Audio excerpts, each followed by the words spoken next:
Спасибо вам большое, что вы до сих пор остаетесь со мной, что вы смотрите мои видео. Если бы не было вас, то не было бы и этих видео сейчас. Поэтому спасибо вам огромное за поддержку. Мне это очень безумно приятно. И я постараюсь сделать следующие видео как можно лучше, качественнее и понятнее для вас.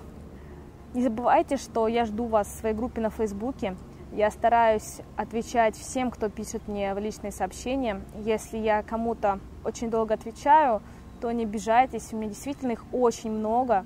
Я стараюсь каждому ответить, и обязательно я каждому отвечу.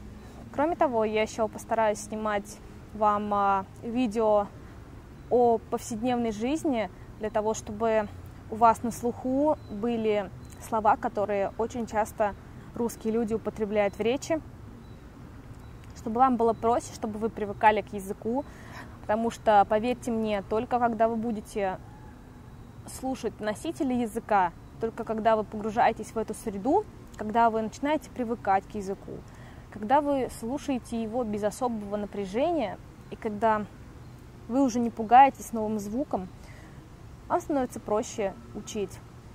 Вы просто автоматически запоминаете. Я проверила это на себе, действительно, и могу вам со стопроцентной гарантией сказать, что только когда вы будете погружены в эту среду русского языка, то вы начнете действительно хотеть на нем говорить, хотеть понимать его.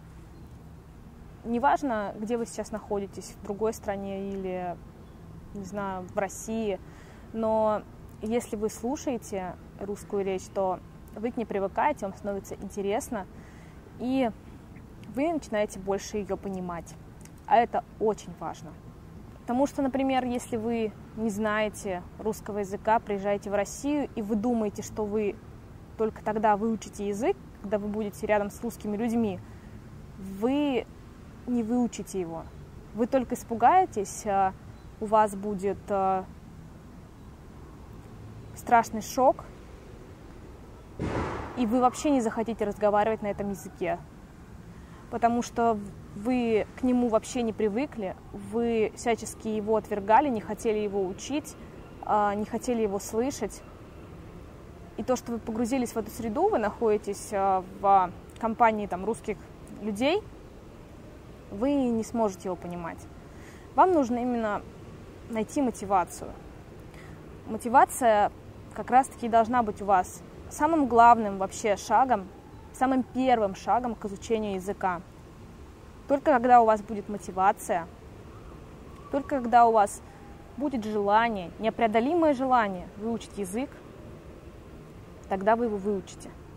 И никакая поездка и не заставит вас выучить язык, если вы этого не хотите.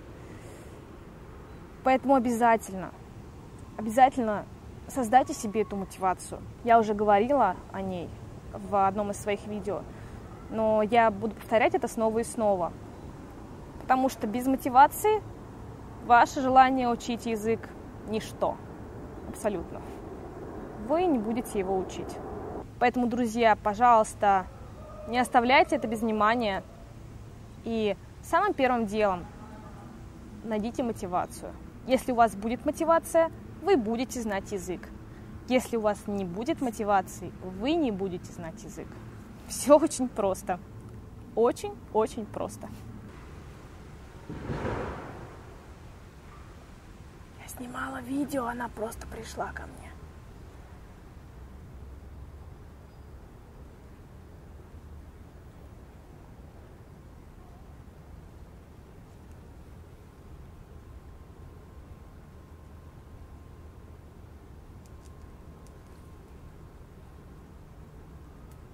Белочка кушает.